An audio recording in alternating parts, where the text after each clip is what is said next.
Over the last 10 years, we've seen about 9 running backs get drafted in the first round fantasy drafts per ADP. This year per ADP, we're seeing about 6 running backs drafted in the first round. Wide receivers are getting pumped up, and wide receivers are going earlier than normal. And if you're not set at the wide receiver by the end of the 5th round, the well's starting to run dry and is going to affect the build of your fantasy team. You may not come out of your fantasy draft not feeling good at the wide receiver position, and you really got to think about that going into the draft. You might still be good depending on how your league drafts, but on average, per ADP, wide receivers are jumping up there. The best rule of thumb this year, no matter what draft strategy you're looking at, the best rule of thumb is make sure you feel good about the wide receiver position by round 5, and don't sleep on the running backs either. Make sure you're good at both spots. Just don't go over the board on one end or the other, and make sure you don't forget about either one of them either, or you might catch yourself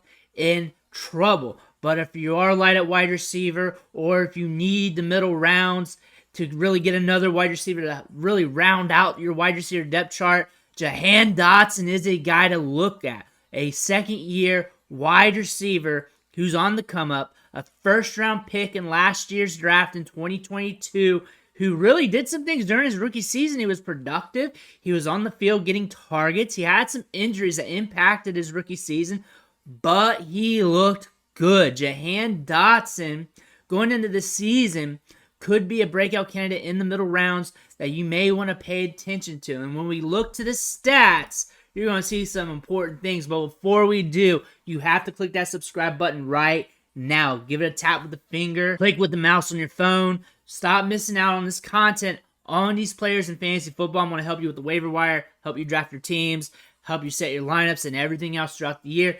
Hit that button. Stop missing out. But back to Jahan Dotson. Last year, he was good. He was good. He just wasn't on the field enough to really make that huge impact. And if he was, he'd be drafted much higher. But what we're seeing here from a volume production standpoint, 72 air yards a game, 17 points a game in his last 5 games as he was really starting to ramp up, in and out with injuries, playing with injuries, ramping up, getting better from the injuries.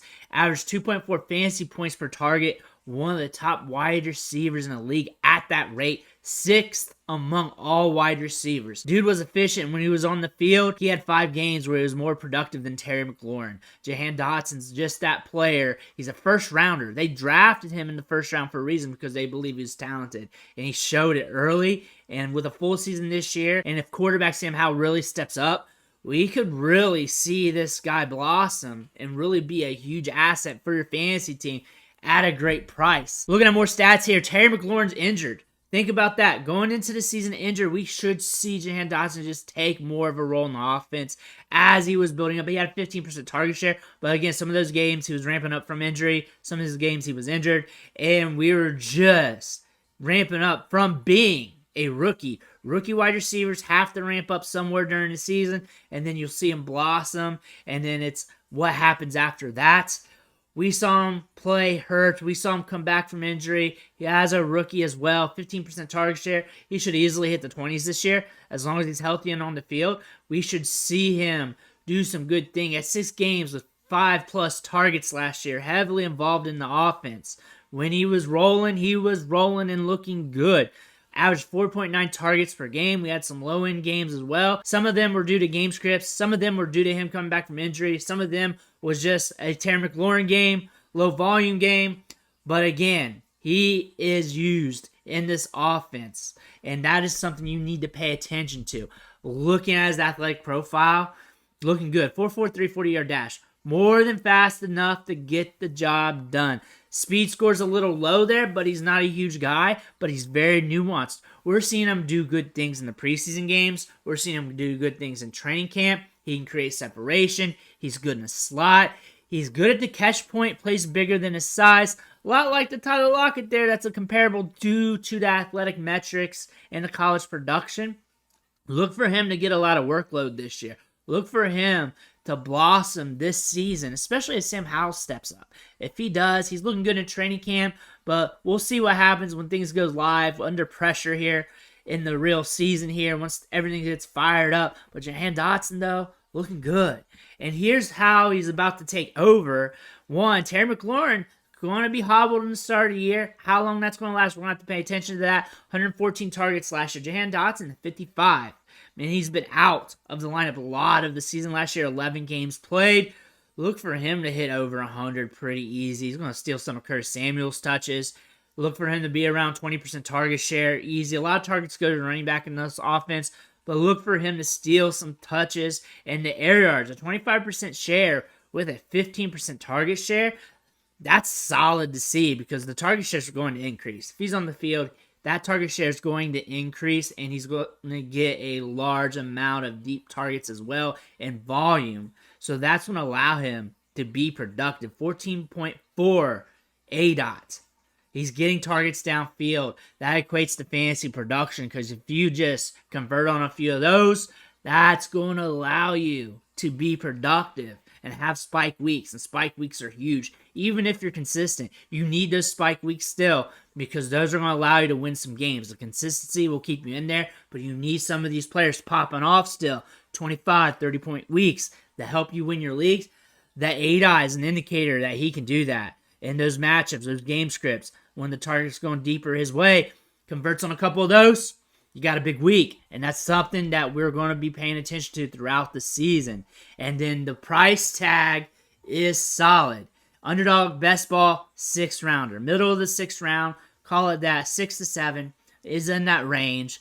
In basic home leagues, probably a little cheaper. You can see some home leagues fading him due to the Washington offense, not liking that.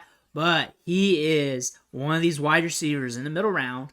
As you can see, there's a lot of upside guys, and some guys here you like better than others. Let me know in the comments below who you like better than other guys and who you don't like in this list.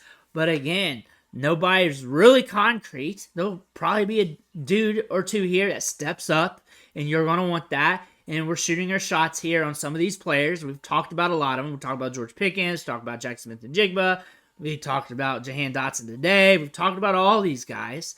But you want to shoot your shots here. You want to make sure you're good at wide receiver before you get to this point. That's what I'm saying.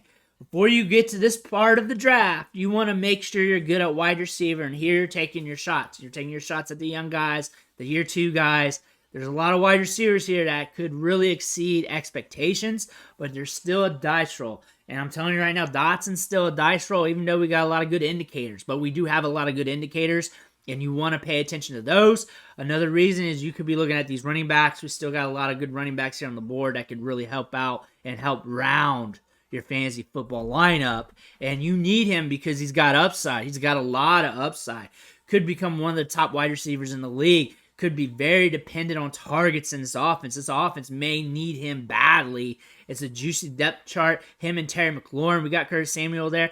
But Dotson, we see him taking a step forward and really could take over due to that second-year first-round wide receivers who are talented, who are destined to grow in the second year. Even if they hit during the rookie season, they grow in the second year. Think about all the good, talented wide receivers that came out. That second year is usually a huge year for them. Even if it's injury plagued, you just see them popping off more. This could be a huge year for him. You don't need him if you want running backs, because there's a lot of good running backs in this area. There's a lot of good running backs here. And there's also a lot of wide receivers like Dotson in this area as well. If you like some of the rookies, you like George Pickens, you like some of the other wide receivers there who are sitting there, and you want to draft them. But think about this part of the draft. You do not want these guys being your wide receiver 2 going into the season. It's nice that they develop into that. It's very nice, but you do not want any of these wide receivers being your wide receiver 2, but you want to be very strong at the middle part of your wide receiver depth chart, having Jahan Dotson, George Pickens, Jordan Addison, Jack Smith and Jigba. The guys we've been talking about, we talked about a lot of these mid-round wide receivers and even more. You want to be strong before you get there. You want to be strong before you get there, and you don't want to forget about running back. We talk about process. Do you want Dotson? Do you not want Dotson? Do you want somebody else? Jahan Dotson looks like he's going to be taking a huge step up this season. He has a lot of indicators in his profile. Looked good in preseason. Looked good in training camp. Should be getting a lot of volume. There shouldn't be too much opposition there to really hurt him in volume. And we are in a division here where we should see some game scripts go off, maybe some slower ones as well. But Sam Howell, if he steps up, I mean, he plays well, at least a little bit better than expected, you should see him do good. You should see Dotson do some things, and also being drafted in a part of the draft where if he doesn't hit, it's not really going to hurt you that bad, because you really need to be strong before you get to this part of the draft. These are the mid-rounders. Good part of them aren't going to hit that great, and some of them are going to really exceed expectations. And he's got some indicators on his profile that we talked about that could really allow him to go nuclear. So are you taking that gamble or are you not? I want to hear about that. Make sure you hit that subscribe button on the way out, and I'll catch you on the next video.